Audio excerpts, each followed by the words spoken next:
ایک صحابی نے نبی کریم صلی اللہ علیہ وآلہ وسلم سے عرض کی، مجھے کوئی بھلائی کی بات سکھا دیں۔ آپ صلی اللہ علیہ وآلہ وسلم نے فرمایا، یہ وظیفہ پڑھا کرو، سبحان اللہ والحمد للہ ولا الہ الا اللہ واللہ اکبر۔ اس نے عرض کی، اے اللہ کے رسول، یہ تو اللہ کے لیے ہے، میرے لیے کیا ہے؟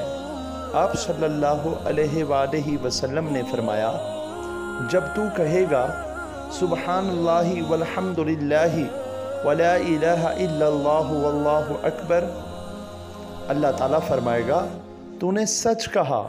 اور جب تو کہے گا اللہم اغفر لی، اے اللہ مجھے معاف کر دے، اللہم ارحمنی، اے اللہ مجھ پر رحم فرما، اللہم ارزقنی، اے اللہ مجھے رزق عطا فرما، اللہ تعالیٰ فرمائے گا میں نے یہ سب کچھ تجھے عطا کر دیا۔